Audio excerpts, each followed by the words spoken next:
Hey there everybody, looks like we are live. Happy Wednesday. We made it to another week. I hope everyone is doing well. This is part 6 of the expressive portrait. So or the edgy portrait I should say, and I'm very excited about it. We've come a long way with this portrait and we didn't rush it. There are no points for speed. No one cares how you did it, how fast you did it. They might care how you did it, but no one cares how fast you did it. It doesn't matter. Only matters is beauty when you're doing artwork. So just make sure you keep that. So let's see who we got here today. Mr. Color Graphics Roy, all the way from New Jersey. How are you? We have Patty. Hi, Patty, all the way from Illinois. Great to see you. We have Mr. Steve Leahy, originally from Massachusetts, currently in Ohio. Great to see you. Braden, all the way from Canada, but he is here visiting in New York City. So welcome to United States, my friend. And we have Rick Lotta. How are you, Rick? All the way from Canada as well. So I'm so glad you're here. And Rick, you were from British Columbia. Am I correct? If I have that correct. So we got 2 Canada folks here today. Great to see you. And so I'm glad about that. I have a kind of a green juice, but it isn't really green because I put carrots and red cabbage in there. So it's healthy, not necessarily good. It doesn't taste good. That is strong. Whoa, but it's good. Got a kick. So what we're doing now is... Oh yes, so I got it right. Thanks, Rick. So what I'm working on right now basically is to kind of bring things together. I'm going to introduce the white pastel, I think, today, which is very exciting, and I'm looking forward to that. And let's see, what do I have here that's going to help me? Let's see this here. So this right here is going to keep the borders nice and clean. Cleanliness is really important in Airbrush. I mean, crucial in Airbrush. So always make sure. Cleanliness is in an airbrush painting. I'll even go further. Really separates the professionals from the amateurs, right? Or something like that. So you definitely want to be in the realm of the professionals, right? You don't have to make money to be a professional as far as art goes. So cleanliness is really crucial. It's so important because somebody can do a great artwork and they have passages of blue shift and overspray and underspray and their edges are all out of balance and everything like that. Could go a long way in taking away the finer qualities of the work. But the funny thing is, it's not really a difficult thing, right? This is low-hanging fruit, very easy to keep things clean. So it doesn't take any kind of esoteric, kind of ethereal talent. It's just being very thorough. One of the things about watching the live streams, my live streams, Steve Leahy's live streams, and others out there, is that you learn the techniques, the very rudimentary techniques of cleanliness and stuff like that. Hey Oz, how you doing from the Atlanta area? Good to see you. How's everything? Just gonna have this light here, but that's gonna create a wicked shadow. So let's see. We'll figure this out. There we go. That doesn't look too bad. Well, let me move this over so you're not getting blinded by that light. Okay, great. All right. So, Oz, good to see you. I'm so glad you're here. Now, let's go ahead and put some... So, we're going to go a little darker right now So we're going to go ahead, dun dun dun. We're going to put in medium mixture. Okay, that's pretty scary, you know? Well, medium scary. So let's go ahead. Take your and my favorite airbrush, the Extreme Patriot Arrow. Highly recommend taking this off because if it's on, when it'll shoot across the room like a projectile. So very dangerous weapon. Take this off first. And let's go ahead and put this in here. And let's see. I am going to go full strength with the medium mixture. So this is exciting. And let's go ahead. You know, you never want to just go in like a cowboy and, you know, when you start the day. So you're going to do some test sprays. To start the day, you do some test sprays. And so it's very important to make sure everything's working well. You got your aim down. Circles, dots, dashes, semicolons, you know. Oh, Oz says he missed last week, had a full hip replacement surgery. Wow, my friend, Hail Mary surgery. How are you doing? Are you okay? How are you feeling? And I really hope you feel better soon, my friend. Wow. So I'm so glad that you're feeling well enough to come to the live stream, and thank you for coming. You know, when, you know, after that, that's really an honor that you came anyway. I'm going to put her face stencil on here, and I think I'm going to do some other things here. So we're going to cover her face. Well, what other stencils do we have here? Late in the game, you know, this is definitely late in the game. So let's see. I want to cover the background, right? Because I don't want that to get messy. Might seem boring what I'm doing, and it probably is, but the thing is, it's that whole thing about keeping things clean, right? How important that is. Okay, so keep this clean here.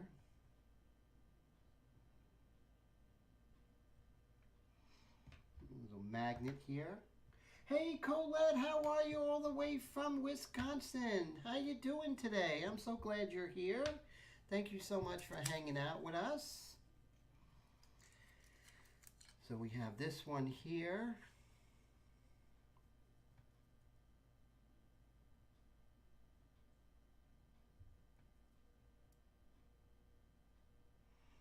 Let's see. Bam. And over here.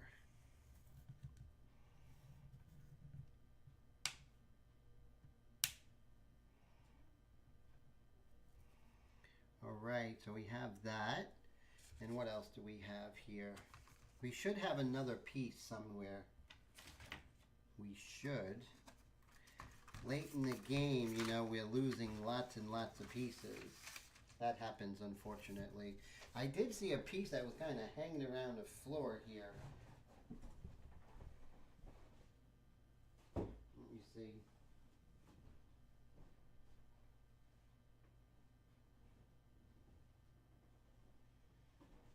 You know, you see it all day, all week, and then when you need it, you don't see it. So let's see here. Let me see. I will continue looking.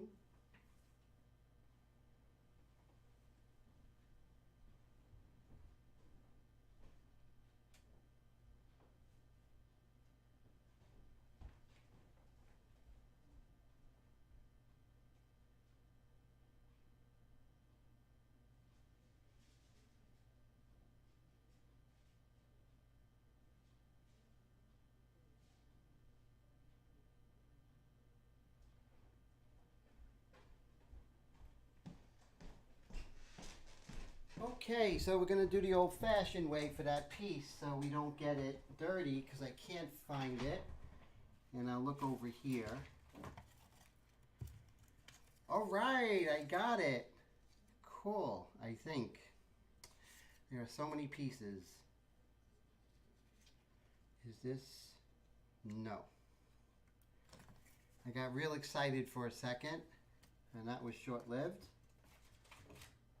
See this? This here. Studio is getting a little crazy. Let's see. Well, we're just going to have to freehand shield it, that's all. No big deal. But I need to darken the hair, so I'm going to make sure I protect some of these areas here.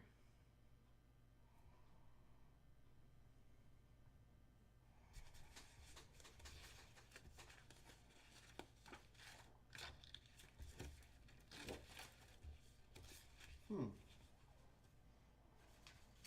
see. Okay. All right, so let's just go ahead and work up here first with the medium mixture. But before I do any of that, what I'm going to do is I'm going to work on her eyes. Let's do that together.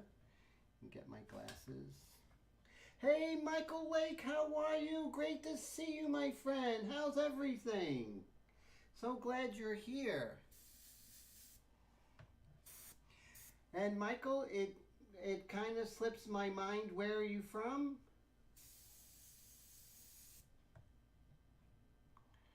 Let's see. Okay, so we're going to work on, always start at the eye on camera right.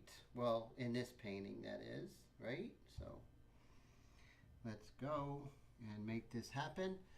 So if you don't have Pure Ref, highly recommend it.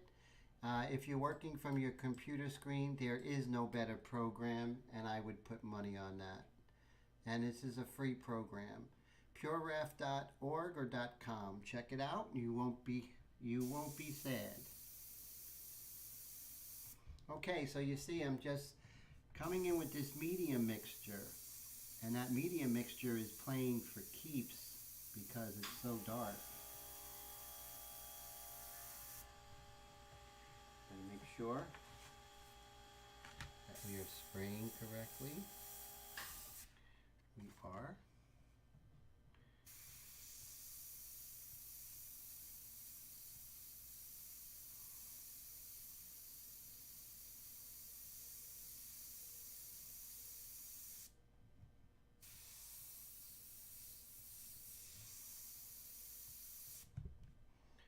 Okay, and right over here, it's a little darker.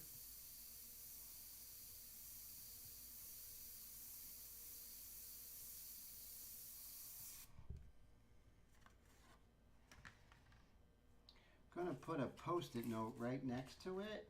This way I could see, because when it's dark, it's hard to see if you're actually spraying. When you're painting dark on dark.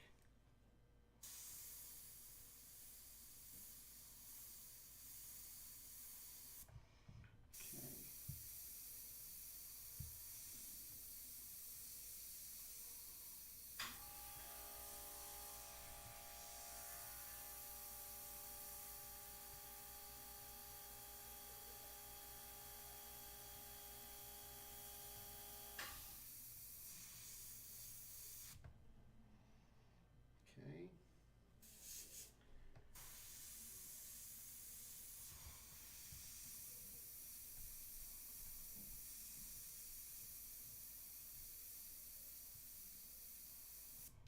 Just putting in some of the dark accents in her eye here.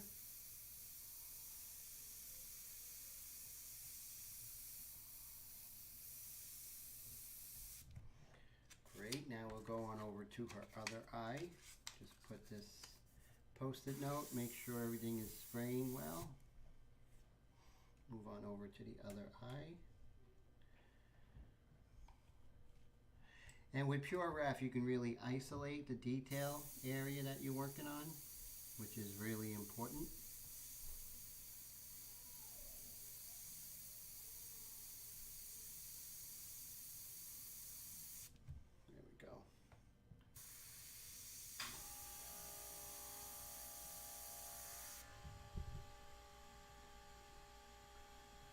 Oh, great. Michael's in Cheyenne, Wyoming. So cool. And Paul, how are you, Paul? All the way from Indiana. Great to see you. Thanks, Mike. I appreciate that. Mike says looking good.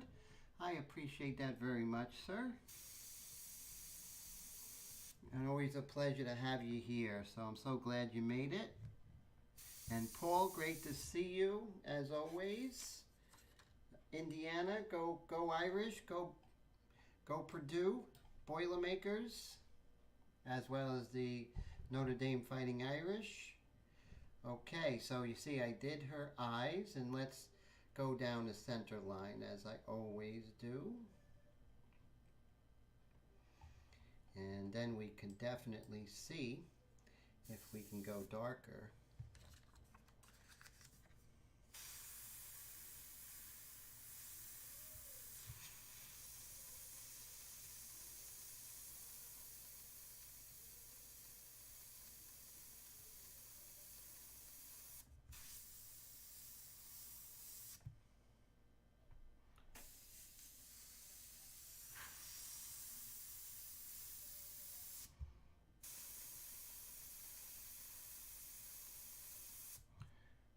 Go.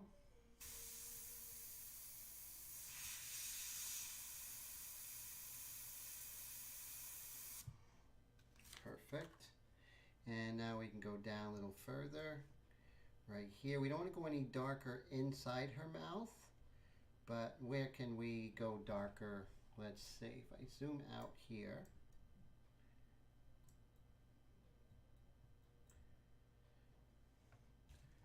Right here on the bottom area of the alar cartilage, we can go a little darker.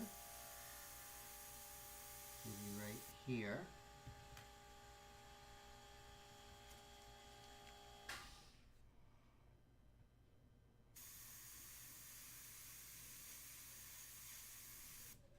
Just a little accent there on her nose. Let's see where else. Okay, so we have this part of her hair covered, which is good. And let's see, I just want to get this real on the edge. And let's see if we could just darken up some of the accent areas, the dark accent areas here. If I spray away from the face, I won't get any overspray. And like I said, this medium mixture is really playing for keeps. So I have to be careful over here that I don't get anything on her face or on that background. I want to keep that clean.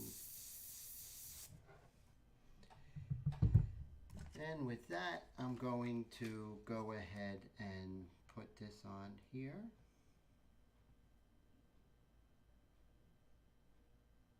Like so.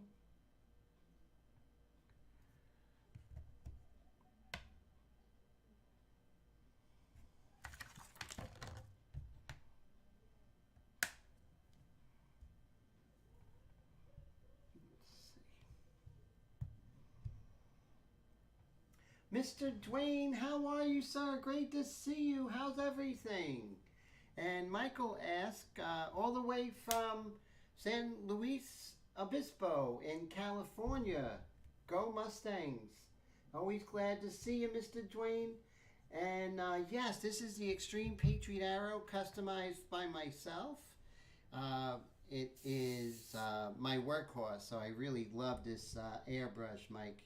You'll see I use this 99% of the time. And I used to be a Iwata Micron user. And, you know, once I customized this, I never went back. Okay, so since I don't have all of my pieces, we're just going to use the old-fashioned way of a freehand shield. Let's see.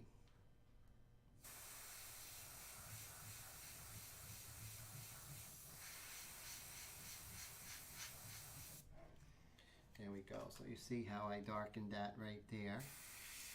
And just want to make sure I soften this.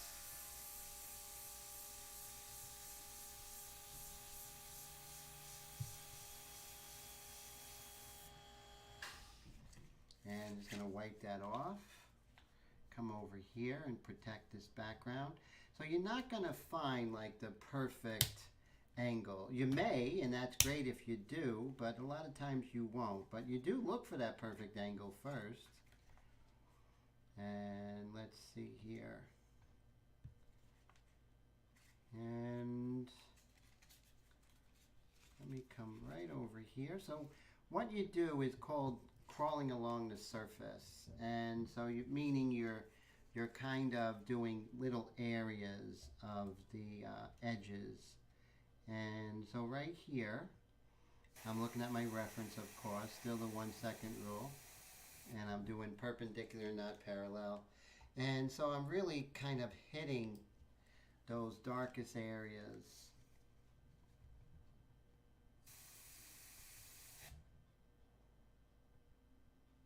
Oh, Mike says, always great to see a fellow Badger user. Oh, they are great, aren't they?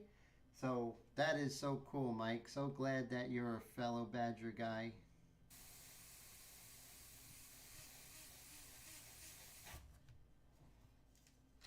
Yes, us Badger guys, we're a different breed, right?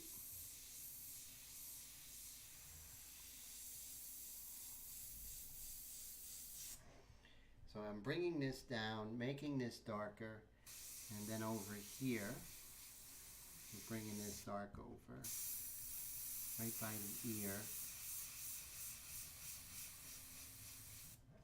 So it's really important. So here I have the freehand shield helping us out, but I still have to protect that hand. So I'm just going to come right over here, and let's see, how do we protect that hand? Just like so. Put this close. You don't want underspray. Underspray is just as bad than overspray. Underspray is when it gets underneath your freehand shield or frisket. Spraying away.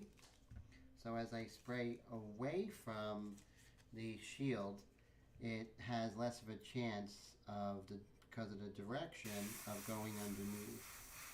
Great technique to keep things clean. And you can see by coming in and darkening with that hair, it's going to really make things really a lot stronger. And so I have a great course, and it's pinned in the comments and also in the description. And in my course, my online course, I basically teach how to get this kind of control from the very beginning while working on a really amazing portrait. And it's $149, which is still a very low price for a full course. That takes you from the portrait, from the very beginning to the completion. So if you're looking for something like that, whether you're here at the live stream or watching this recorded, because I'm going to leave this live stream up, check it out. The link's in the description and also in the comments. It's pinned to the top. So definitely check that out. Okay, so right here, I'm just going to make sure that I don't get any cross. So that's where perpendicular and not parallel is really important, because if I went this way, I would not know when to stop, and I would have this line going across the fingers as I was darkening up that hair, and that would be quite disastrous.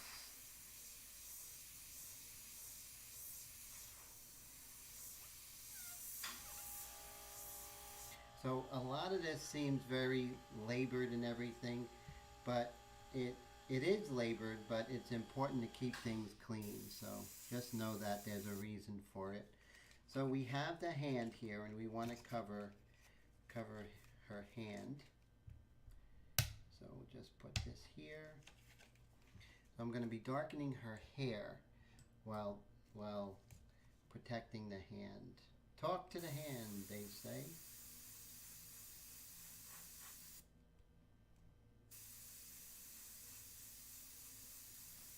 There we go. And Mr. Mike says, hard harder to use, a little touchy, but once you get used to it, yeah, they have their own feel, right? Not better, not worse. It's definitely different. Um, and like anything else, when you master it, it's as good as any airbrush out there. And it's all about mastering your tool and taking your craft to that next level. Am I right, Mike? And you can get the same stuff with Iwata, harder and steam back and all of that. It really comes down to personal preference. And let's darken this area. Oh, let's protect her hand. We don't want her hand hurt. There we go. So you see, as we darken things, we lift her, the face shield, we're going to see a couple of things. We're going to see more definition in her hair. We're going to see that we can come in much darker with the midtones. And now we'll be ready after we do that to really come on home with those, with the white pastel to really bring everything to fruition. So yeah, this is the fun part of the painting. You see that things are really going to ramp up, so to speak. And that's, that's my whole MO, is that I take my time and I don't care how long it takes because it's a process. And the process is different every painting. Every painting's going to have its own kind of personality. It's going to have its own workflow. You know what they say? Rommel said that General Rommel from World War II said that no battle plan survives contact with the enemy. And I think the same goes true for when you're doing a painting. You can plan everything out and be as pragmatic as possible, but when you do the painting, it's gonna go the way it's going to go. And sometimes it goes really wonderful, and sometimes it goes, not so wonderful. And that's just the nature of a painting, like a warfare, like a battle. And it's so true.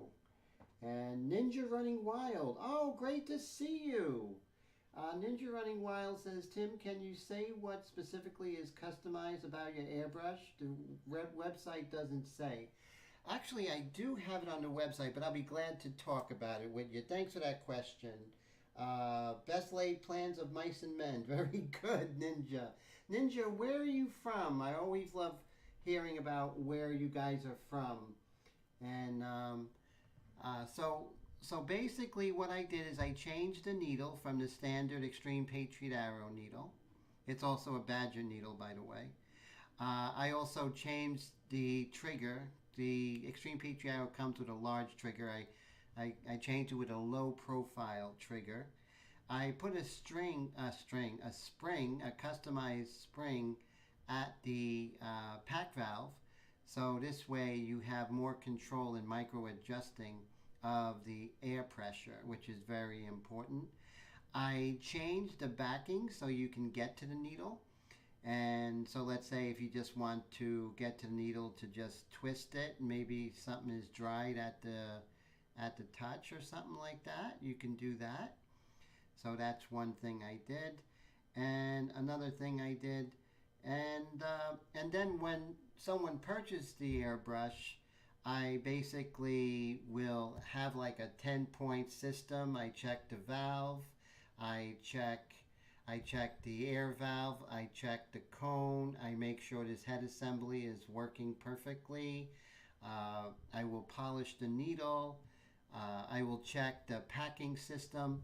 So when someone purchases an airbrush from my website, they're getting that airbrush working correctly. When that hits the ground, when that gets to you, that is a tuned in, beautiful airbrush that has been tested for 3 hours working on one of my paintings. So that's something that, and if it isn't to the point where like my airbrush, if it's not working like my airbrush would when I'm working on my own paintings, I don't send it out. So yeah, it's one thing when you get an airbrush from any factory, but it's another thing when you have someone really customize it and really make sure that everything is just working great. And there are times when I change the valve, or I change the nozzle, and there are times I even change the needle. So yeah, it's very important. Oh, you got the Sidewinder. That's a beautiful airbrush. I love that one.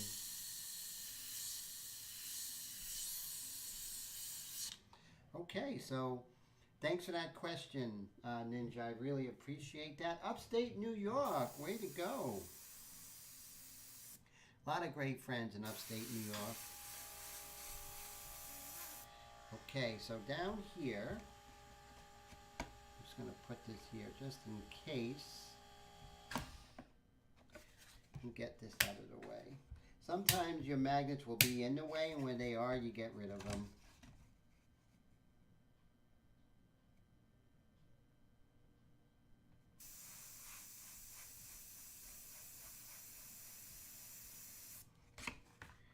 So I want to make sure. Never trust anything, not even your own stencils that you made. Don't trust anything.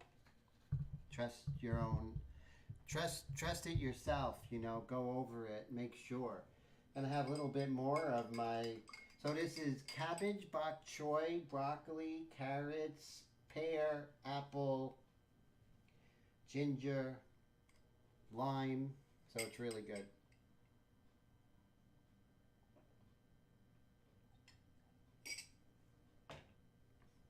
It's an anti-inflammatory. It's just really good for you. So highly recommend it. It's cold pressed, not a smoothie. So still working here. Let's go ahead and we'll remove everything. And let's see if I'm happy with what happened. Okay, take this off, this off. Okay, so you see a lot more contrast here, especially in the hair. So very happy.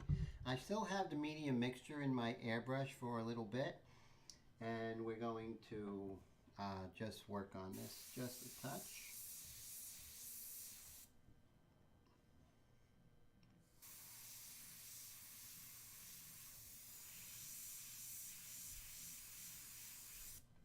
Go. And we're also going to do some paintbrush techniques today, which is always fun.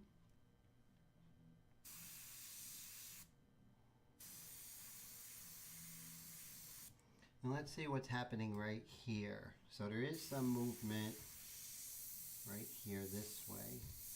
Ooh, just hit my needle. Hopefully that did not affect it. Been doing that a lot lately. Just hitting the painting with my needle. Depth perception issues. Did I just run out of ink? I did. So I'm going to go back to the detail mixture. But before I do, since I went from a darker color going to a lighter color, that means you want to give it a much more thorough cleaning. So if I was going from the detail mixture to the medium mixture, I would just blow out the detail mixture, because the detail mixture is not going to affect the darker color. But if you have a darker color, just the tiniest drop will blow the value of the detail mixture.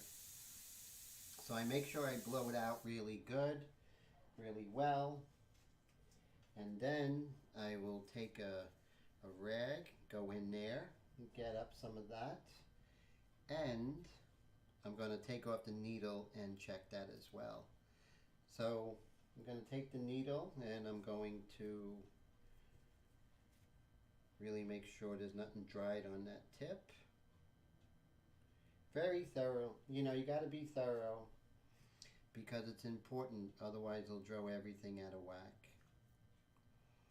Okay, so I like to take a backing off. So when I take the needle out, I like to take the backing off because sometimes this could get loose, like the main screw, which is the needle tension guide. So let's say if that's off a little bit, that's going to affect everything. So you want to make sure that's tight. Then you have this little dial here. And you want that dial to be a little bit less. That loosens the needle that's inside there. That pushes the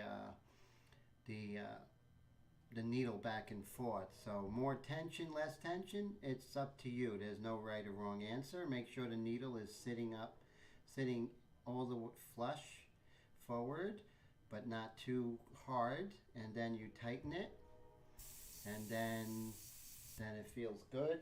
Now I'm going to go ahead and do something different because I want to do some real finesse. So I'm going to do detail mixture. 1, 2, 3, 4, 5. And I'm going to do 5 drops of water. Let's make that happen. 1, 2, 3, 4, 5. Looks like there was another little bit of water got in there. So that's a real half and half of the detail mixture. It's super, super detailed. It's really great. And the control is out of this world. And so, you know, the type of airbrush work I do is super controlled, super tight. And so you're going to need that kind of control during most of the painting. Just going to make sure. Notice that I'm lowering the air pressure. You have to lower that air pressure whenever you use the detail mixture because it's very thin.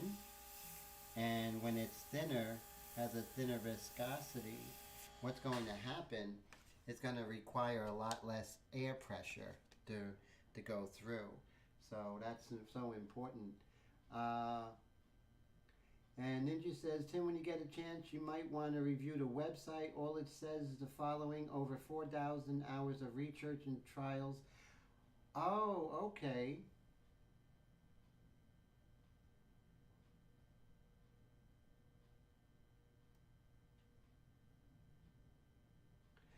Oh, okay. So basically, I do have a different page on that site. So let me just make sure I get you that page. Okay, sir? It'll just be 1 second. And this will explain a lot more. And I'm gonna put that link there in just one moment. And thanks for that. It's always important to get let's see. Here we go. So this page, we'll talk a lot more about. It even gives testimonials and everything. So I think this will help a lot, Ninja. So let me see. Here we go. So check that out, Ninja. That really helped, definitely. That will go over all the information and really talks about. But thank you so much for that heads up. I appreciate it. I'll look at the website and see if there's any issues, you know. Oh, thanks there, Dwayne. Dwayne says that I use my own branded inks. Oh, I appreciate that. Thank you for that shout out there, sir. Because Mike said, do I hear you using ink? Oh, yes, definitely. So that's answering Michael's question. Thank you. Yes, as Mr. Dwayne so kindly stated, so these are my own inks that I use. And I developed them over many years of trial and error. And I mixed them so you could use them at different stages, which is really cool. Oh, thank you, Dwayne. So Dwayne is really helping me out. I appreciate that so much, sir.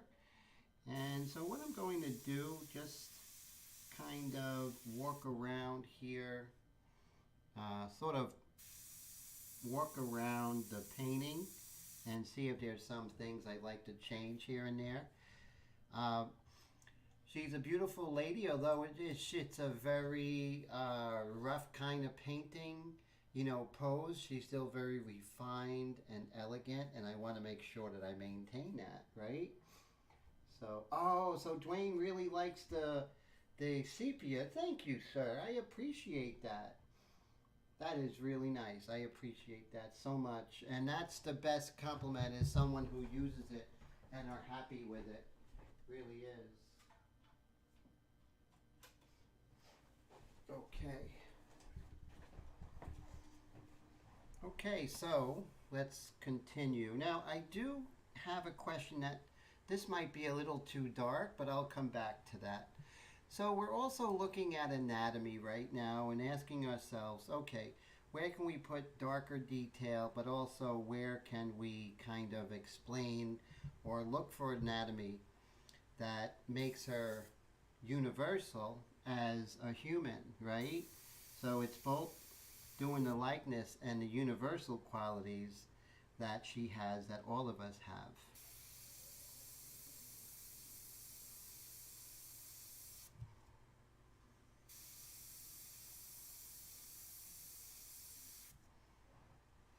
So right now I'm going to be working on her lower eyelid. But I don't want to go too dark. That would not be productive.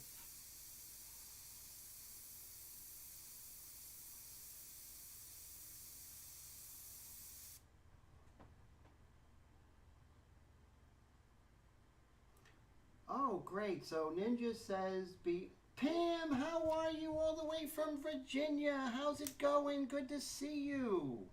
So glad you're here. So Ninja says, beyond my own inks, are there any particular brand of paint that I recommend? I really, really enjoy, great question. I enjoy Createx. Createx is a very good brand. It's more simplified and it's great for an introduction to painting in airbrush, I think, because it's a very simple palette and they're very easy to use. So the barrier of the barrier of entry is much lower with Createx, and so you basically just have, very simple. You have their, their thinner, and you have their paints, and you're just ready to go. And it's really, really great for the beginning airbrush artist. However, when you get deeper into it, and I work in color as well, I like to use golden, and I'll tell you why I use golden.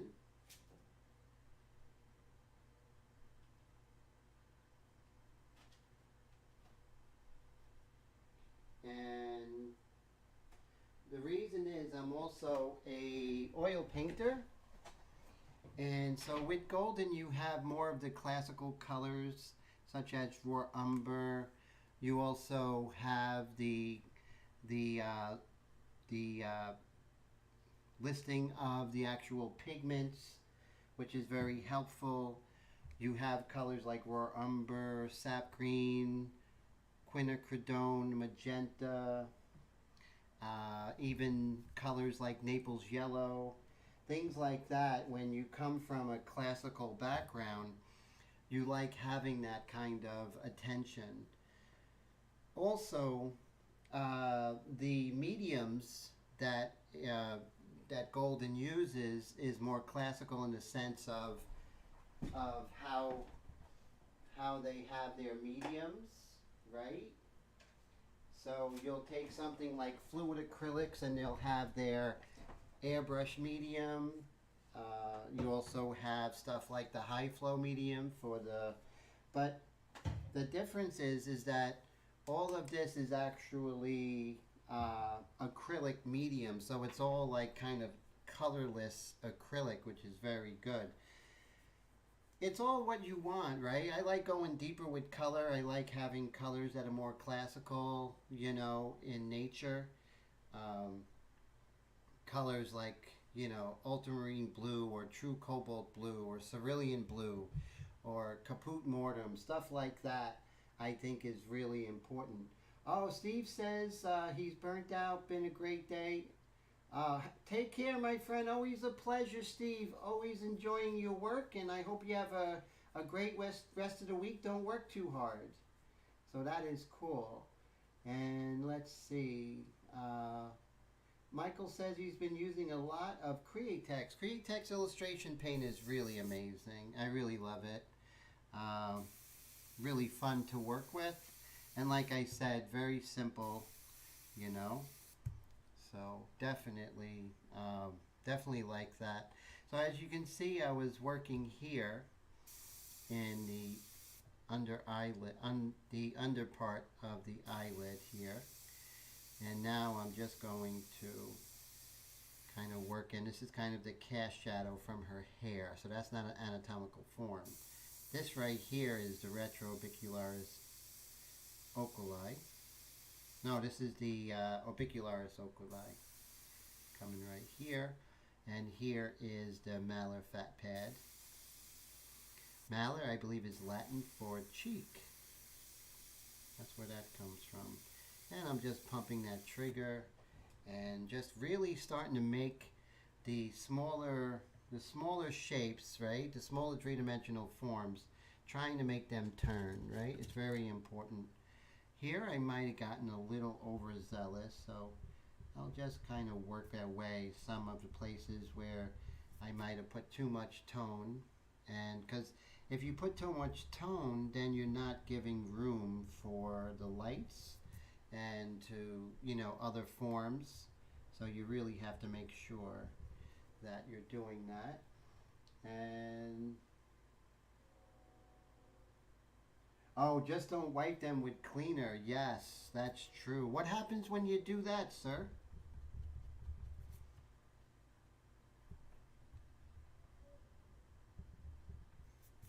So right here, remember we came in and we started doing circular movements with the airbrush. Now we're going to do some circular movements with this aggressive eraser, but I'm not going to be aggressive. And this is how I get texture. You build texture up with time, right? It's not going to be overnight. You just build that up slowly.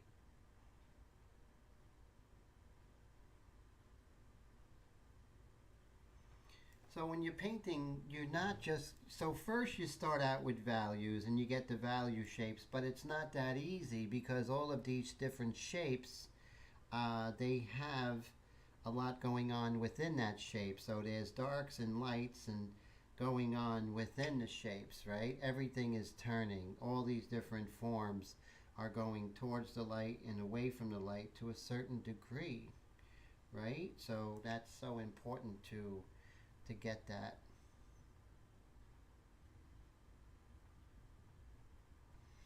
And as you see, I'm not just, you know, let me make sure that this is in focus. Let's see. Gonna focus this. Okay. There we are. We're in good shape. And your whole painting will run onto the table. Oh my God, that's scary. Oh, that's true. So Dwayne says that as well. So that's funny. Yes, well, not funny when it happens, right, guys? And again, I'm just going to work on some texture here. And when do you start working on texture? From the very beginning of the painting, you work on texture. And I'm doing like little circular movements, and when it gets lighter, the circular shapes are actually closer together. And as it gets darker, they're further away.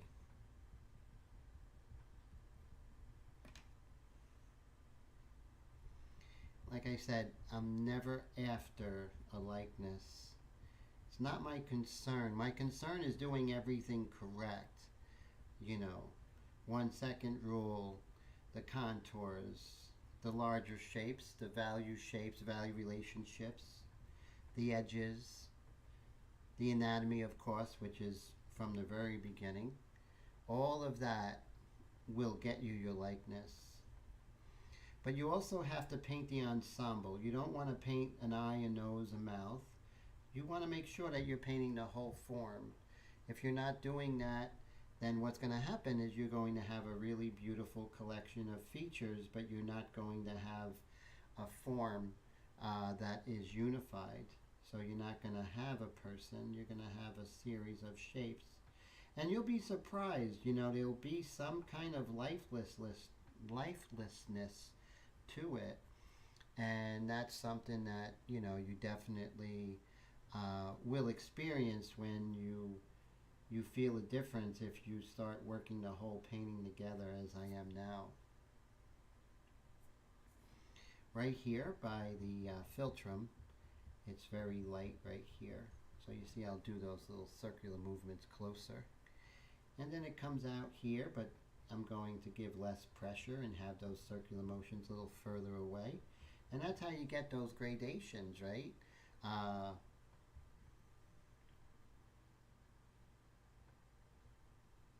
Now be careful, this is a very aggressive eraser. So just like when working with the medium mixture, you have to make sure that you respect the power of whatever you're working on. And not funny when you got 50 hours in a painting. Oh yeah, that's so true there, Michael. That is terrible when that happens.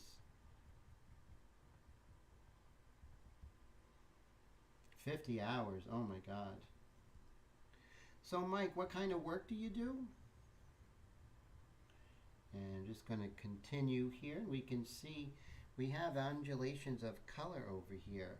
Now, you say, why are you saying color? Just because I'm only seeing it in black and white is not like I'm not seeing it in color. I know I've done so many portraits in my life. I see black and white as color. And very true. It's not funny, of course. It was just in the way of the presenting it, of course.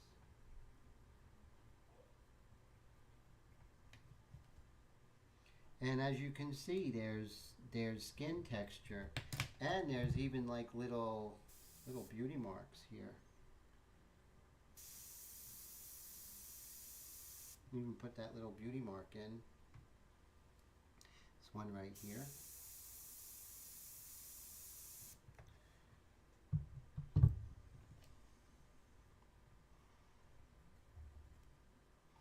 And just moving around, and I'm going to be moving around a little bit here and there, like right here as the lips are turning a little bit towards the light. We're going to have a little undulation of value.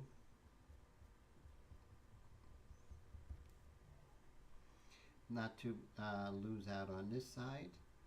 And I start further away with the circles and lighter texture. And then I could go ahead and, as it gets lighter, like right here, I could actually just make those circles closer to one another and a little more pressure, and then I could get the different values that are describing the forms.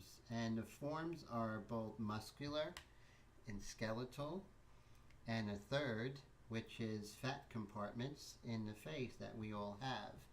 So by knowing the universal qualities of a person, it's going to help you to create the individual, very individualistic likeness of her.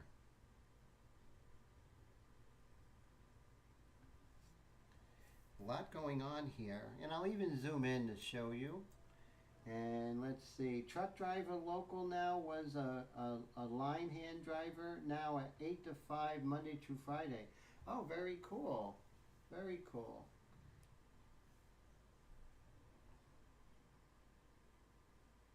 Oh, and Dwayne says intercoat clear. Now, what is that in context to, Mr. Dwayne? Dwayne has great information about that stuff, by the way.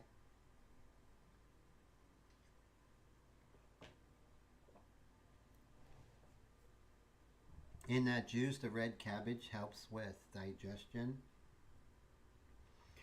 Ginger is an anti-inflammatory. The celery in there is a natural sodium.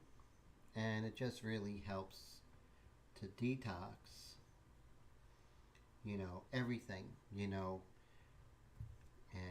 I try and have it at least once a day. And I don't believe in juicing as far as, instead of food, it's just a supplement. But if you have it every day, uh, it really will go a long way in helping you. Here it's a little bit lighter. So what's happening here is the zygomatic bone is coming down right about here, and then it kind of connects to the maxilla, and the maxilla comes down here right along the teeth and the roof of the mouth. Well, there's a space between the zygomatic bone comes out, and so there's this space here, and we're causing that shadow.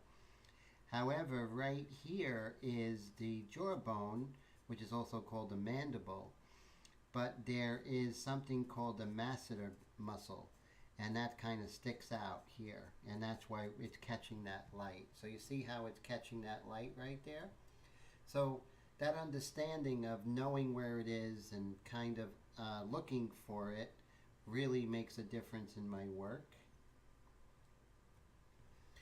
Okay, so this is looking really good, and we are at the 10:30 mark already, so that's really fast. So this live stream is going very quickly. I don't even know where the time is going.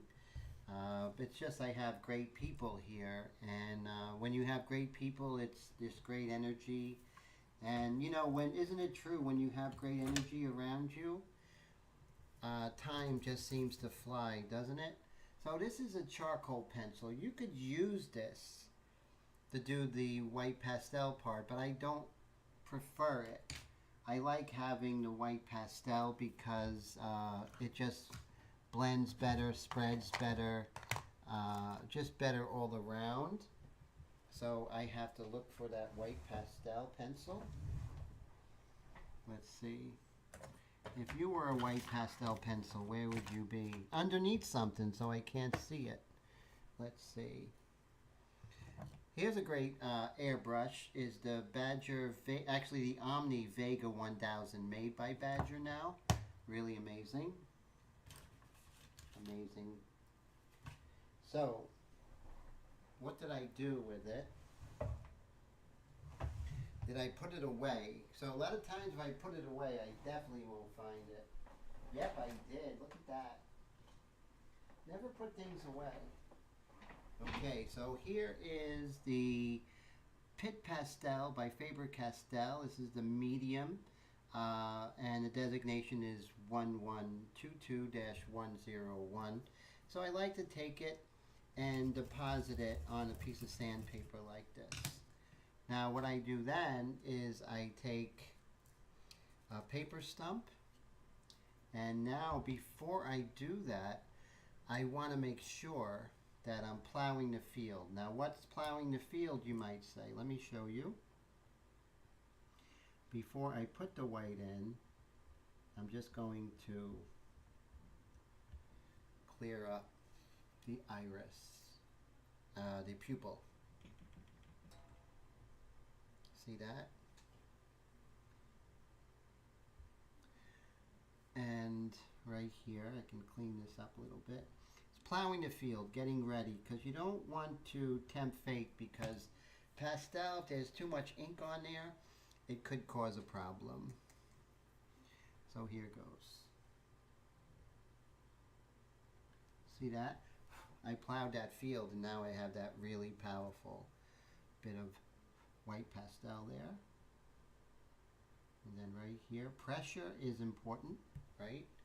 So just the tiniest bit of pressure here.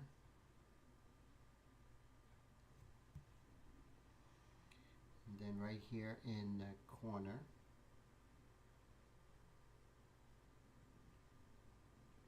And right here is just a little bit of white. See that? How that kind of makes everything come together. Oh, Wicked Transbase has an intercoat. Very cool.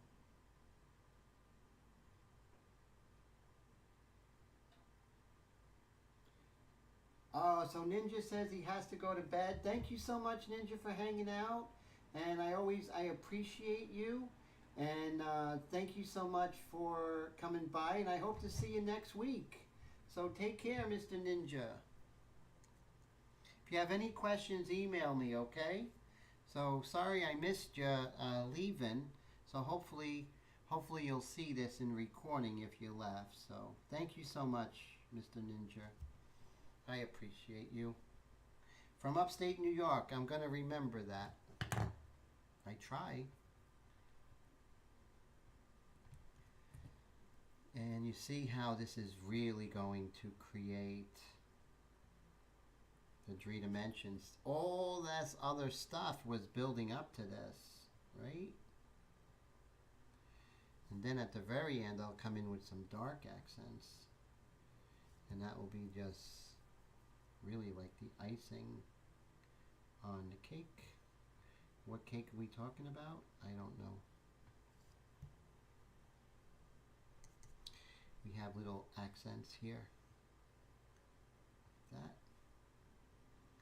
Little one right here.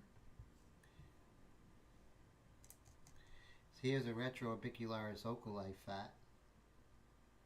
And little speckles of light here.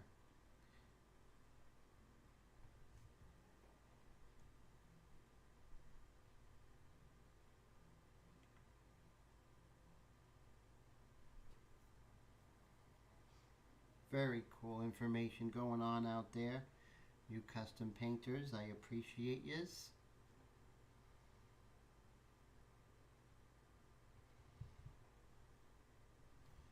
Okay, let's come over here. So right here is Ubicularis oris.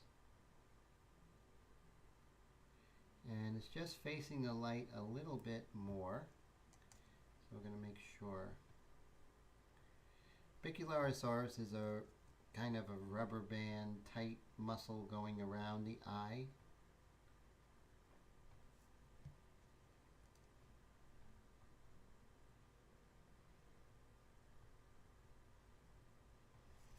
Okay. And then over here we're going to come out a little bit.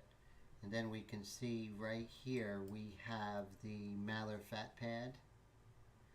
And it's kind of turning towards the light, so right here it's a little bit lighter, and then it gets lighter and lighter as it turns more towards the angle of the light. So you see right here it really starts to ramp up, so to speak.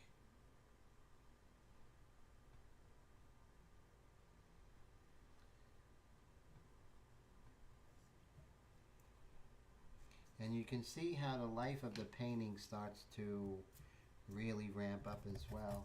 Ah, Mr. Dennis, how are you, sir? Thank you so much. I'm so glad that you are here and all the way from Texas, and I really appreciate your support. Thank you so much for the $20 super sticker. That means the world to me, sir. Thank you so much. And you guys are just so amazing in how you've helped me out and come here and support with your time. So thanks again, Mr. Dennis. I really appreciate you.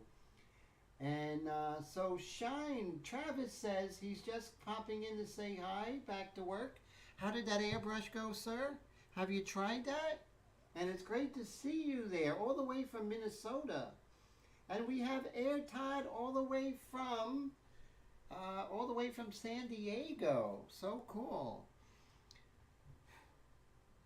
So thank you so much for that, Mr. Dennis. I really appreciate you. I didn't see you come in, so if a lot of times I'm working, if I don't say hello, it might be because I don't see you, any of you as you come in, because especially at this end, I'm really concentrating on the light areas. I don't want to go too far down the malar pad. So let's go, what we do on one eye, we give attention to the other. So let's see what we can do on this eye. We have just a little bit of a light, just like that, just a tiny bit. Let me zoom in so you can see. But you see, this is going to really bring life to her. Anytime you can bring life to a beautiful woman is important. Right here.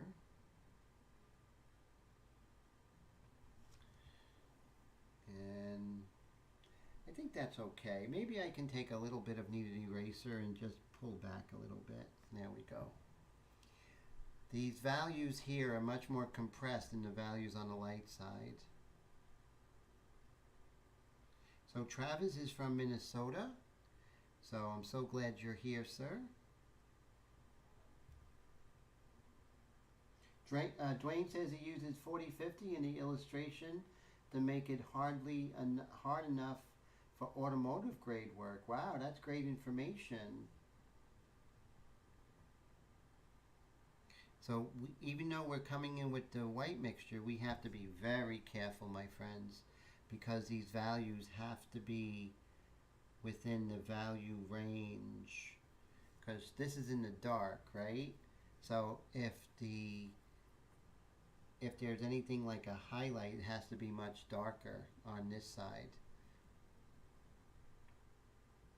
Now, it's kind of deceiving in the world of photography because they're using several light sources, reflectors, they're using fill flashes and all kinds of things like that. So that's why knowledge of photography, especially portrait photography in the studio, is really going to ramp up your portrait painting skills. Because let's face it, we work from photos mostly, right? So you see how we kind of are building that up. Right here, we do have a little information. So I'm going to very lightly, kind of further away, hit some of the light, because some of the areas in the shadow plane, shadow side, are facing the light a little directly, but since it's the shadow side, it can't be as light as the light side. If you have one light source, it's a physical impossibility. So definitely have to pay attention to the nature of light. And Travis says he haven't tried the new airbrush yet, but we'll be trying the new airbrush on an F18 mural. Wow, that's going to be amazing. That's going to be extra cool. So really looking forward to that. So, and Michael uses the 4050 on the Wicked colors. That's pretty cool. That's very cool, actually. And as you can see, this is the zygomatic bone. The zygomatic bone connects to the maxilla right over here.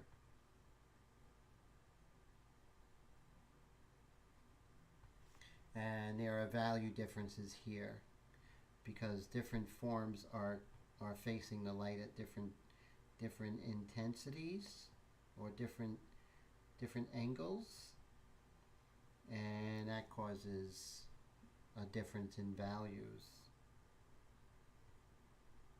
A lot of people will say, Tim, your work is very soft-edged. And I don't really try and be soft-edged. I'm just really paying attention to how things kind of turn towards the light and away from the light. And the kind of soft edges are kind of happening as a reaction to that, right? So you see right here, like I said before, I don't want to go too far down, but you see now we have a lot more information in the painting. So let's go to the nose. I like working down the center of the, so right here, this area right here is called the nasal bones. There's a left and right nasal bone, and it looks like the nasal bone on camera right is getting the most light. So let's make sure that we show that.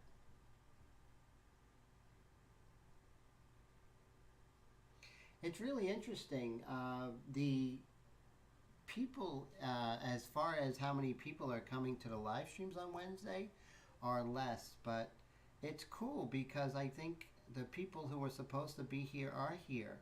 So I never really worry that there's only 8 people or something like that. The only thing is the people. If the people are cool, it could be 4 people. It could be 5 people. Just whoever's here is meant to be here. And I look at it like that. So I don't worry. quantity is definitely not anything next to quantity. Quantity does not necessarily mean you're doing something right. It just means you're uh, kind of popular, and I'd rather play for permanency and build up a solid audience with great people. And plus, when it's smaller like this, I'm able to have better conversations. And let's see. Michael says that makes it really pop on our eyes. Thank you, sir. And it's so true, Dwayne. It's about quality, not quantity. And I agree 100%. And I also agree that a lot of times, uh, time will weed out those who don't belong. They might have something. They might want to gravitate towards another artist in their live streams, and that's cool. And I'm all for that. And it's just important to stick to our guns and just continue the course, right? Regardless of what anything looks like, we just continue the course. So right here on the top of our alar cartilage, we're getting an intensity of light. So, and it doesn't happen, it's not like a white sticker. It kind of builds up, right? And so we're just going to build that up. And you can see now how her nose is coming forward. And that's very important to kind of make that happen. So you see I went ahead and intensified the light on her philtrum. And it comes in here like this. And then this is a nice soft rounded angle there.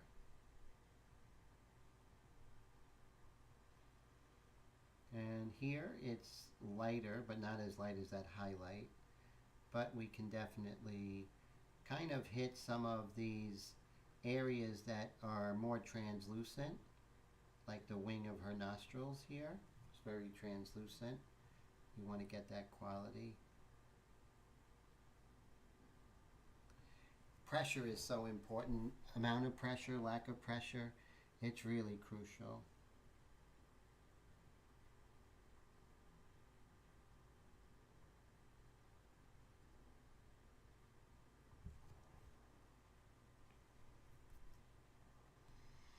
We want to make sure we get the nasolabial fold here, and also this sharp angle right here. It's just pretty sharp right at that there. Just get sharp. And then here comes, and what I was not doing before because I didn't want to get ahead of myself, but right here we are going to start working on the malar fat compartment right here. The great thing about the white pastel is that you can build it up slowly, and if you get too strong with it, you just take a kneaded eraser and you just pull it back. As much pressure and how many times you tap it is how much you're going to take off, as meaning the white pastel.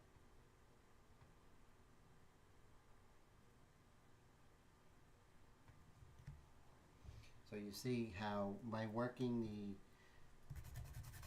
the anatomy and knowing that different forms and they're turning towards the light, and that's why they're getting more white, is because they're turning towards the light, and that rhymes.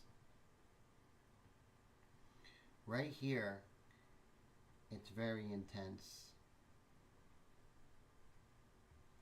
So we're just going to make sure we intensify this light right here. Just really intensify it. There we go. And it's a little ardent, but we're going to come back to that. Never be emotional about fixing things. Just know you can come back and work on it. Just keep your workflow going. And here's the retrorbicularis fat pad, which gets more light because it's facing the light. And we're just going to make sure we get that. That's so important, right? It's such an important anatomical form. And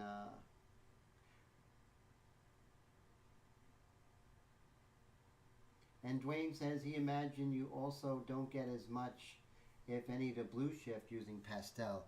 Exactly. There's no blue shift at all as long as you plow the field, right? So it's a way to actually have a very fine art feel to it. Plus, I've been working in pastel since I was 20 years old, right? So I know pastel really well. So it's just natural that that pastel makes its way into my airbrush painting. And working on paper, you have that ability to introduce things you wouldn't be if you were being, a custom painter or something like that.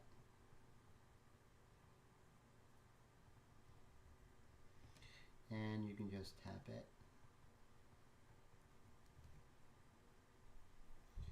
So as you can see, when we're doing this, we're also explaining what's happening when she's pushing her lip in like that. This very expressive pose, or even, it's not even a pose, it looks like. It just looks very alive. Right here is this part of the zygomatic bone, and that is facing the light, and this goes right past her eye, and it connects right here to the frontal bone, which is the forehead bone, and then right here it connects to the temporal bone right by the ear. But it's important to show that this is facing the light because it's facing upwards, and so we have to make sure we intensify that light right here. Otherwise, that's not going to have that feeling of this is facing the light. So we have to really intensify it with the white pastel. If you don't, you'll lose the likeness and you'll lose the universal quality of this model. So it's important to be a realist, but not just to slavishly copy what you see. You have to have a knowledge of what you're seeing, because that's going to give you the cognition, right? And the understanding and the comprehension that will make your work more human. And when it's more human, the painting will have more universal, it will have more of an impact on a larger group of people.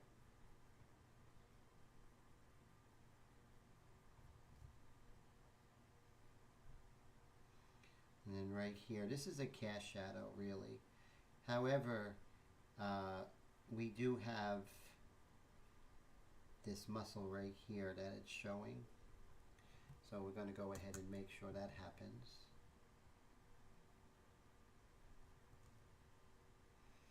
Okay, so rather than get too involved down here, let's work on her forehead.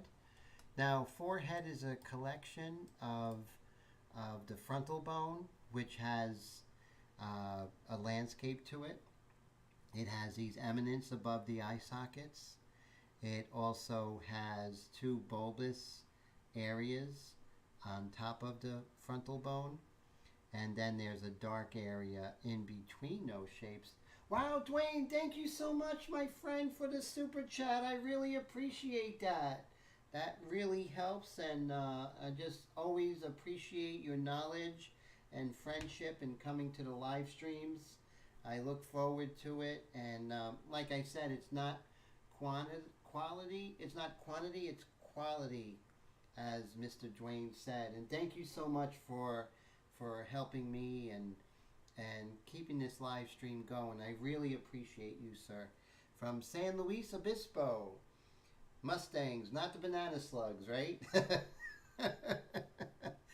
Very talented artist, so thank you, sir, for all your comments and support.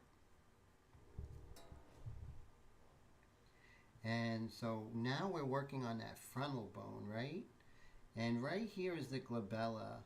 And the glabella, you can see more from a profile, is that indentation that comes from the forehead in the profile.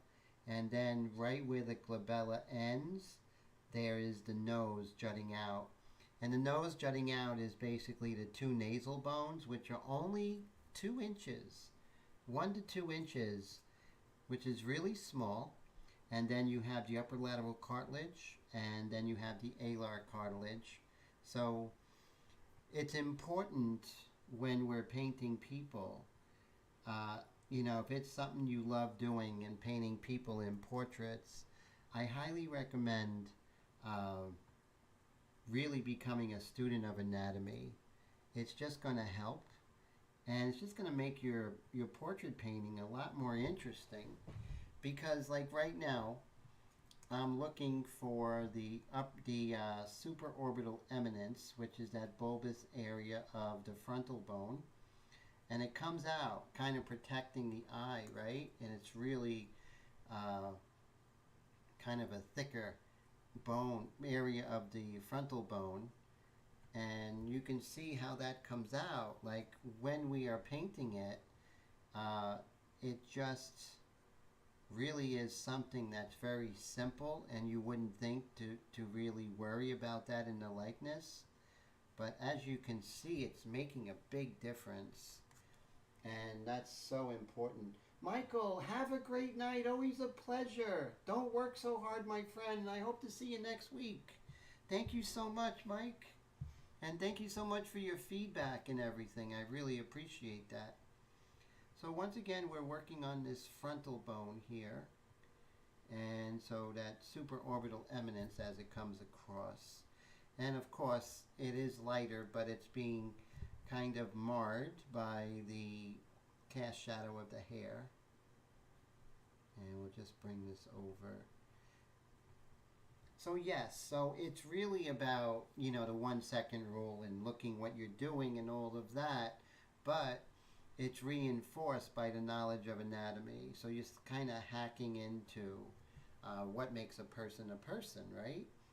And Dwayne says, thank you, Tim. You humbled me. He really enjoys Wednesday night. Thank you so much. Oh, man, I really appreciate you, sir. So thank you for coming out and hanging out. And you guys are real friends. Guys and girls are real friends. So I really see you as real friends and not just like, you know, people who come to the live stream. So I look forward to yous. I really do. And as you can see, we're going to work also while we're doing this. We have to pay super attention to the dynamic range. And I tell that to my students all the time. You want to make sure that these values are not too far away. You know, if the values are you might get the value, but the values are too far away. And if they're too far away, the dynamic range is off, and then the whole balance of the painting is off. So you have to make sure that these values are not too far away from each other. So important. So you got to bring those values closer. And it's basically like the dynamic range for you photographers out there. If the dynamic range is too far, then it's not true to the object you're painting. And as you can see, oh, hey, how you doing, Bob? It's great to see you. How have you been, sir?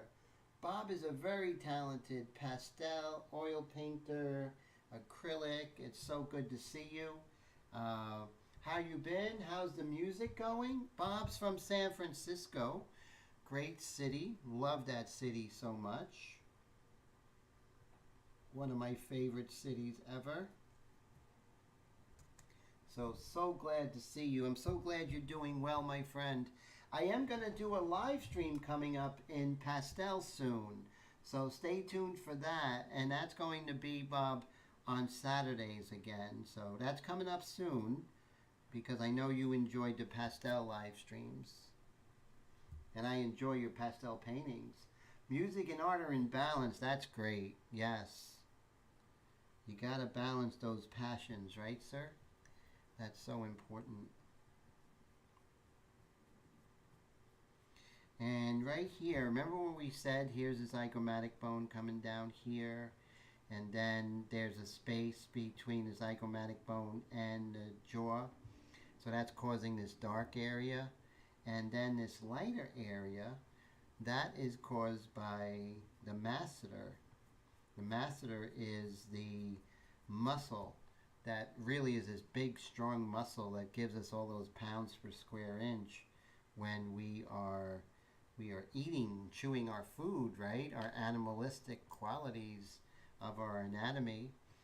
And so we just want to make sure we know what it is that we're working on. And so we're not just looking and saying, okay, it's darker there. Yes, we are doing that, but we're not just doing that. The dynamic range is a little off, so it's a little too dark over here. So we just got to make sure that we bring this value in range of everything else, right? Because it's all about the degrees. If I make this too dark, then what I'm telling everybody is that this is facing the light a lot less.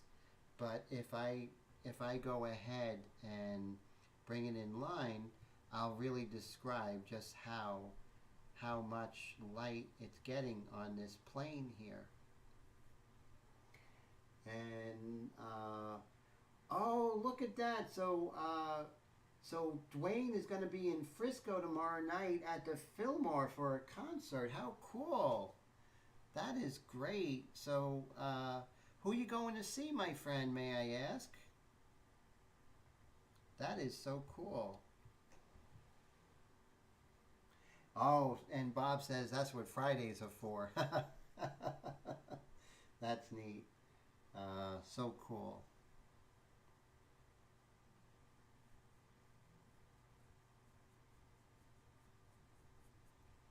There we go.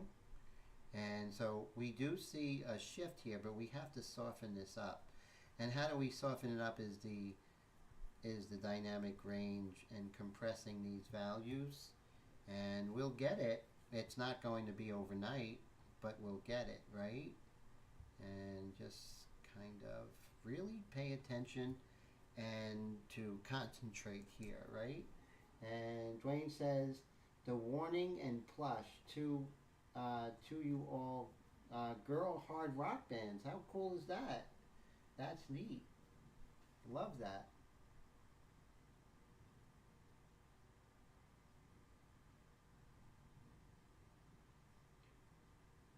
Oh, so cool. So that is so neat.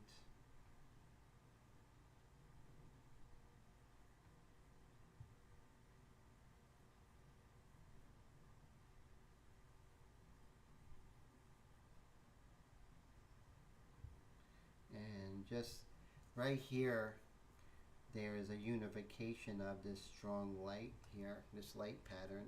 And I'm not trying to get it all at once. We have another week to work on this. But you can see see how this now, the light is coming from above and to the right slightly. So this is all getting a lot more light than here. And that's what we're describing. Same thing here, you know, we are describing the frontal bone, but also right here is a procerus coming up, and that's causing this light coming up here, and right here is the supercilii muscle right there, and that's when she's kind of scowling, you know. So those are important things to know. So on this side where there's more light, but we're not seeing so much light because of the hairs casting shadow. but it's a little bit lighter. What I'm going to do is I'm going to move with the hairs, and that's kind of going to help me to really get that impression of the hairs. Wow, Squeeze, thank you so much, my friend. That is so kind, and I'm so glad to see you. I was thinking about you, Bob, and wondering how you are, so I'm so glad you came by, and I'm looking forward to the pastel. I just made a pastel board, and so I think it might be this Saturday, if not next Saturday, but I will send an email to you, sir. So thank you so much, Bob. You guys are so fantastic. The way that you come by and hang out, and your friendship and your knowledge, it's just so incredible. And also, on top of that, you support the channel, and that just really just reinforces that I'm doing the right thing, that this is an important thing going on, and that I should continue it. And thank you for that. We all need that, right? And that's the reinforcement and the shot in the arm I really need. So thank you, gentlemen. That is so great. You guys are so cool. And as you can see now that we are getting the volume of her frontal bone, and so that's definitely a thing. Right here is interesting. So there's a light coming right over here, and it's not easily decipherable, like what's happening with that. I just think it's this part of her forehead that is facing the light more, but it really is not like an anatomical form that's causing it. But right here, we're getting some really powerful light intensity. Think of, this is cool, this is a great, thank you, Bob, I appreciate that. We're lucky you're here. Think of the person, if you're doing the portrait, think of the person as a mirror. I noticed this is a pretty avant-garde kind of approach. I never heard it, I just thought about it. And in that mirror, that it's areas that are more reflective, like the mirror in your bathroom, and there are areas that are hardly reflective, like the rug on your floor. And so as we look at that and think of the different intensities of that mirror, that's how we should look at the portrait and see, like, okay, so right here, this is a real intensity. This is reflecting the light, because a mirror is just reflecting the light perfectly. And so that's the same thing. And so that's what we're looking at, just the different intensities of this mirror. And as we're working here, we can see we need more attention on the shadow side. But we'll try not to get too splintered in our attention. So we'll just continue moving about here. And right here, I'm definitely overzealous with this supercilii muscle. So I'm just going to calm this down. So the procerus is pushing up, and it's kind of pushing that supercilii muscle right over here. So that's so important to really make that mental note of what's going on. But not so much that we're skewing the dynamic range, right? We have to compress these values. And you know, it's funny because when we first start, all the values, everything's flat like a cartoon. And then as we learn about values, we go overboard and we make things too dark. The lights and darks are too far away from each other. So we really got to calm that down, right? We really have to bring that in line. Same thing here. You know, we got to make sure that this area, although it's in the shadow side, doesn't mean that the values are so far away from each other. So we have to make sure that we bring those values in the proper relationship to one another. And Bob says the parallel of the crossing forehead hairs and the hair crossing her mouth is very engaging. Wow, yes it is. So yeah, so the exactly and so the parallel of crossing forehead hairs and her finger. Yes, I can see that. That is very interesting. Yeah, so true. Great insight. Yeah, those are like those happy compositional accidents that happen during the photographing of the model. It's very cool. I love portrait photography. I just can't get people to pose for me. I didn't know I was that scary. But yeah, I definitely want to have more people. And also, I'm pretty shy. I don't ask too many people to pose for me, although I should be more bold. Um, I mean, it's in their best interest. I mean, it's pretty cool. They could use it for anything, right?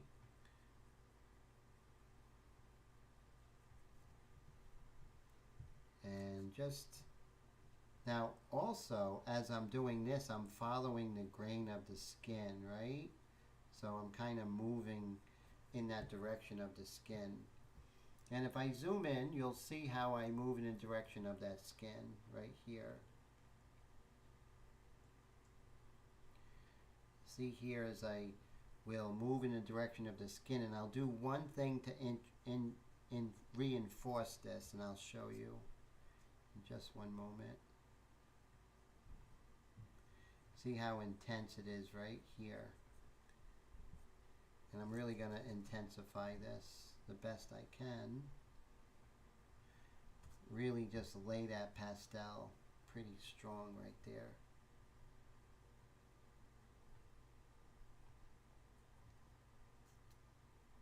And right here is like a strong. Now I'm going to take this kneaded eraser and I'm going to make it into a wedge shape with my finger. And I'm going to kind of grab that hair from being covered. We don't want it covered. There we go.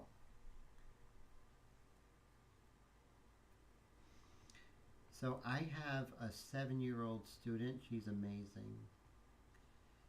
And I always say it's not the level that you're at, it's just getting used to using the tools that the professionals use. And she's doing that. She's using kneaded erasers and stumps and all that. And it's so wild.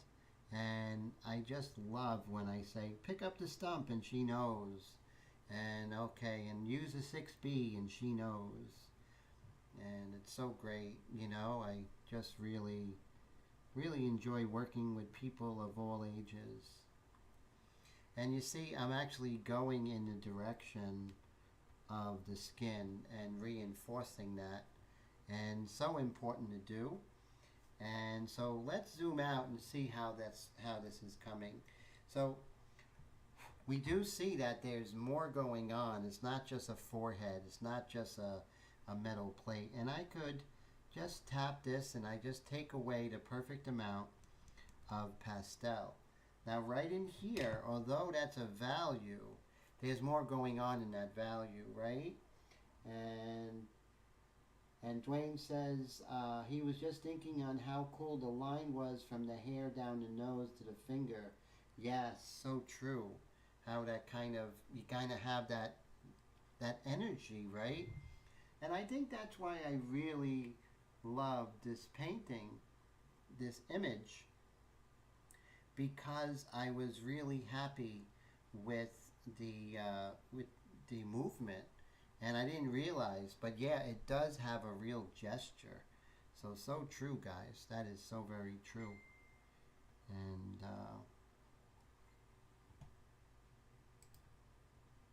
let's see.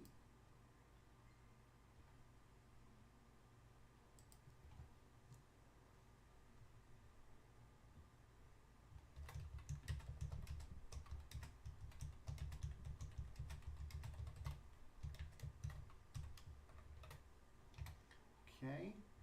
So what time do we got? We're at 11:11. Look at us. We're doing pretty good. This live stream went fast. Good people. So Travis says, looking fantastic, Tim. Excited to get back to the artwork.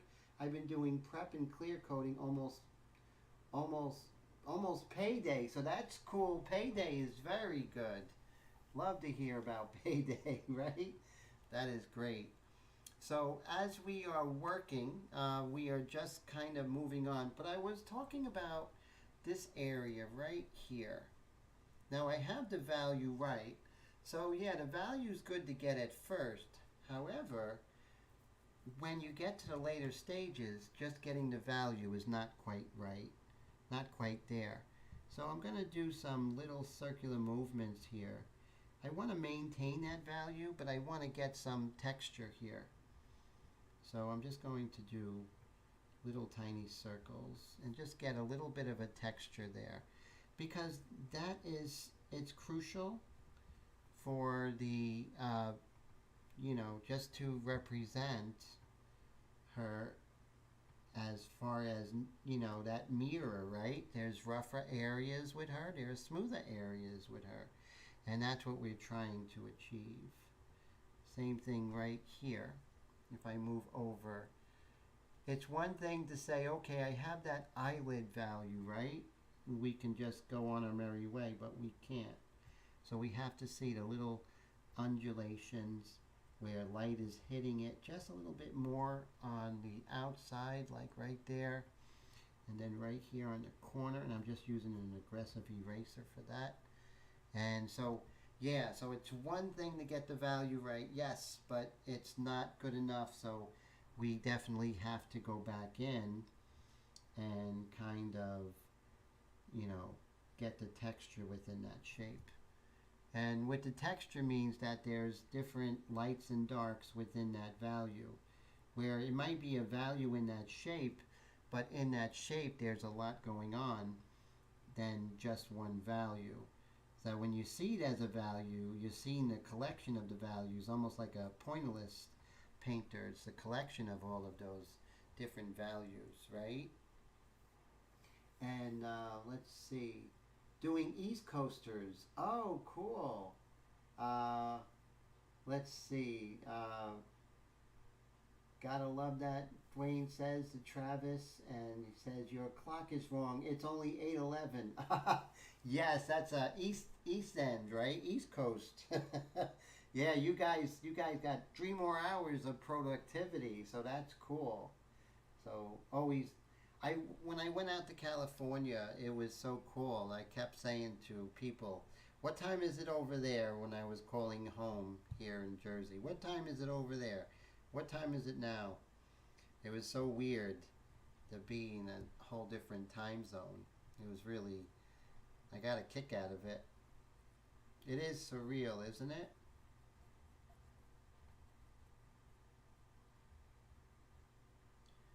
Travis says, yes, Dwayne, he had a bike done and the customer wanted to add more, so sand, clear coat, add more. Wow, very cool. Guys, talks amongst yourselves. I'm just going to use little boy's room and I'll be right back.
Okay, guys and ladies, thanks for waiting. I appreciate that.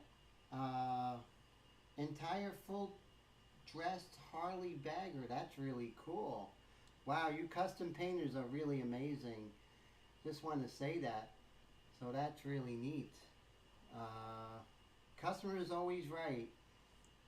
Yes, you have to realize, right, that, you know, to stay in business, you got to make sure that you take care of them and make them feel wanted, right? It's so important.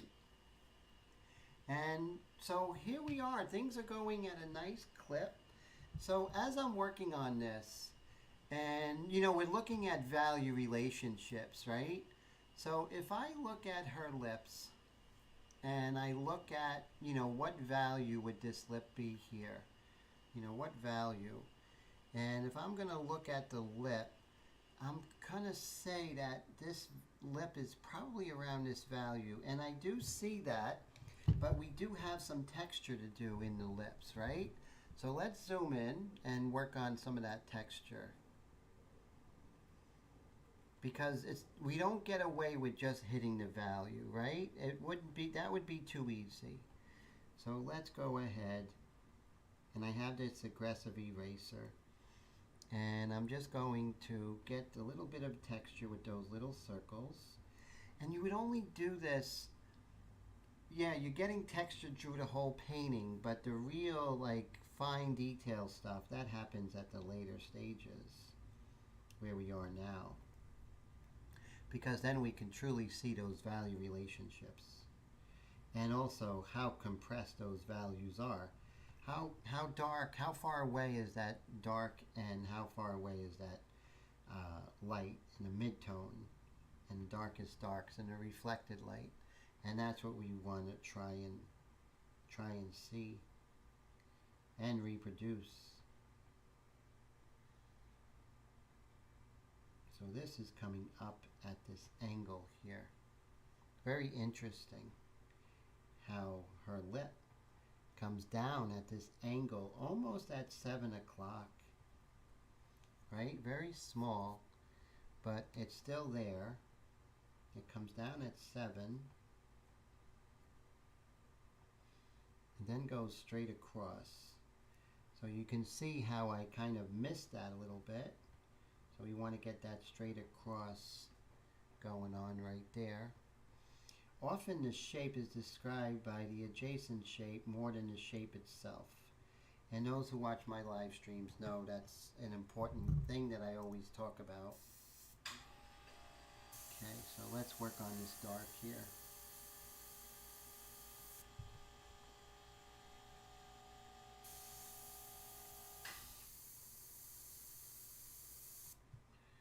Bring that up, and then right here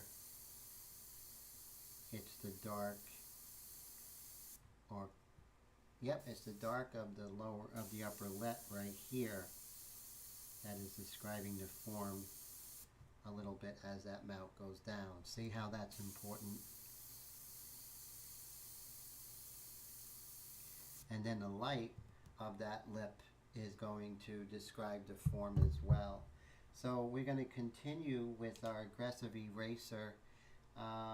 Let's see if we can make it a little better point. My pencil sharpener has seen better days.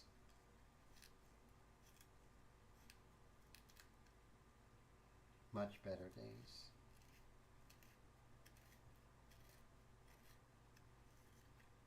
Okay, this is doable. I have this pencil sharpener back here. Let's see how this goes.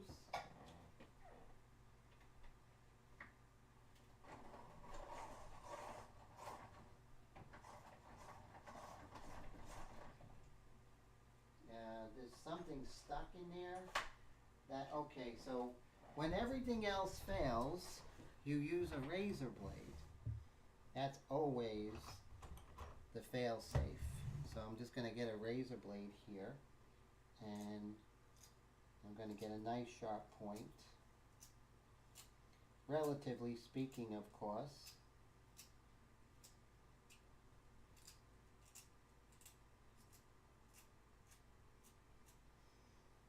Let's see. So see how I'm getting that sharp point.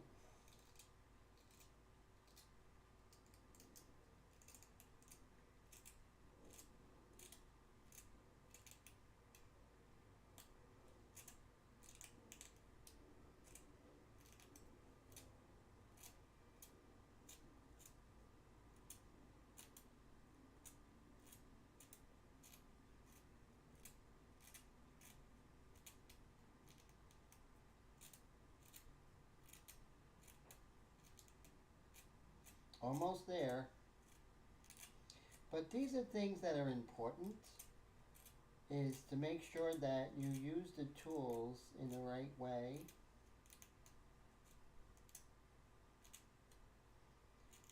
Sometimes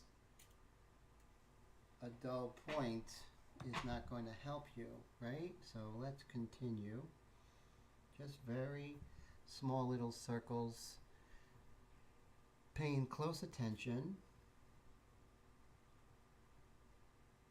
Today's live stream went really quickly. Let's see what I missed. Hey M Webb, how you doing? Great to see you. So good to see you, Mr. Webb, and great to see you again. How's everything? So I'm so glad you're here.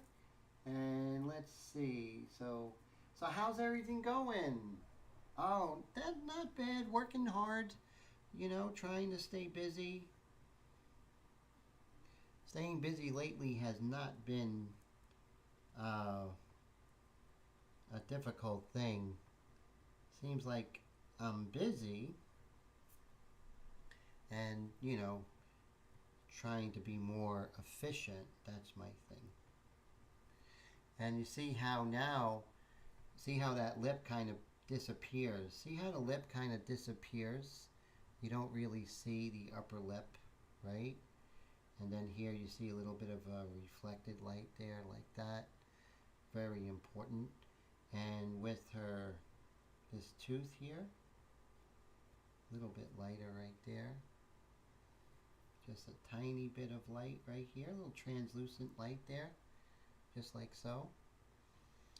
And so great. And then moving over here, it's a little bit lighter here in the lip.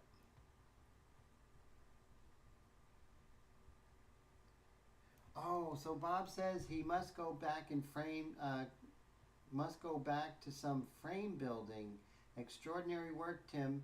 Have a great night. Have a good night. Thank you so much, Bob. And looking forward to seeing you soon. I'm so glad you're doing well.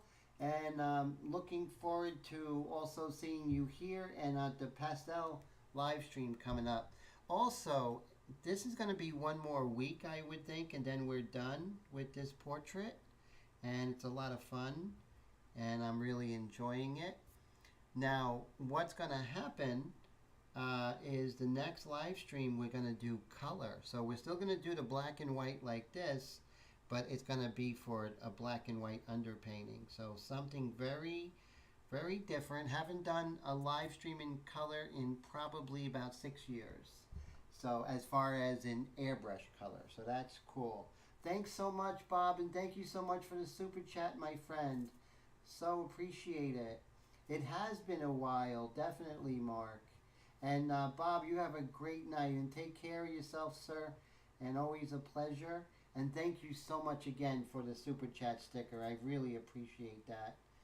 And Mr. Webb says he's been really into digital lately. Just thought I'd stop by and say hi. Oh, it's great to see you. Definitely. Always a pleasure. Always stop by and say hello. We always love hearing your thoughts and seeing your work, Mr. Webb. So always.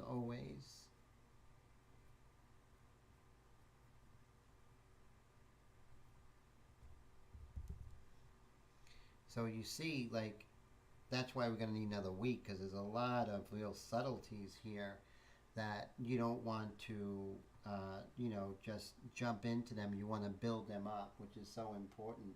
My pleasure, definitely. Thank you so much. And Travis says, Tim, how many other projects do you have in the works besides this one? Let's see. I have an Audrey Hepburn. I I think I have another portrait, and then I have a couple of oil paintings. I would say about 6 or 7 pieces, and some are pastels, some are oils, some are airbrush, some are colored airbrush and India ink. So I lately, when I started working more in other mediums like oils, uh, so I always have a lot going on, Travis, and now it seems like a lot more. And I am teaching airbrush, and I'm teaching oils, and I'm teaching website design. So there's so much going on, sir. It's funny. It's not funny, but it feels like I have a split personality when I'm working in different mediums. You know, working in oils is totally different than working in India ink and airbrush.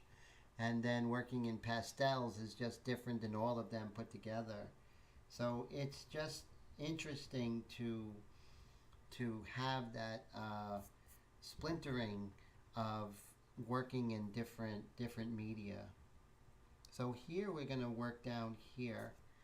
And oh, let's zoom out of here. So we did start working on there and getting those lips a little better. And let's just do a real dusting over here like this, just to bring that compression, the value compression back in line. That's true. Most artists do have many pieces at one time, definitely. And Travis says that's awesome. You got to have a few things to do while paint's drying. Definitely. Nice having a few strings to pull for income. So true. Yeah, so true. And as you know, you can't survive on one when you're trying to be a full-time artist. You have to have a lot of different coals in the fire, because when one is doing really well, the other one will slow down. And then when both are slowing down, you better think of something else. So, yeah, it's very interesting to do all of them. And as Dwayne knows, right? You have to keep those things going. And you never know what's going to be the hot thing. What's going to really help. And as you know, it's like we keep working, just hoping that we just hit that one thing that just explode, just really take off. So that's exciting. And just pulling this down and compressing this value here. We don't want to make her look mannish, so we got to really make sure that we capture her femininity and her softness and beautiful features, right? We don't want to get too involved in anatomy and everything that we lose track of her beauty. What really drew me to this picture in the very first place, right? And that's what we're looking at. So right here, we're looking at this being a little strong. We're just going to calm that down just a tiny bit. And that's important, just to calm it down. And so that's where we are today. It's 11:30, guys. Actually, 11:31. So, Dwayne, thank you so much for this super chat, and I really appreciate that. Bob, thank you for the super chat, and Dennis. So you guys are amazing. I really appreciate you. I appreciate everyone coming to hang out. Take care, Todd and Travis and Mr. Webb and everyone. You're all fantastic. Thank you for the ladies here, Colette, Pam, and Patty. You ladies are amazing. Steve that hung out, Michael Lake, Ninja, Mr. Roy, Rick. You guys are all amazing. Make sure I caught everybody, because you guys are all important to me, and I want to make sure that you guys know how much I appreciate is. Very small live stream today as far as the audience, but very powerful, very cool audience. So everyone, I appreciate you so much. Happy Wednesday. Have a great week.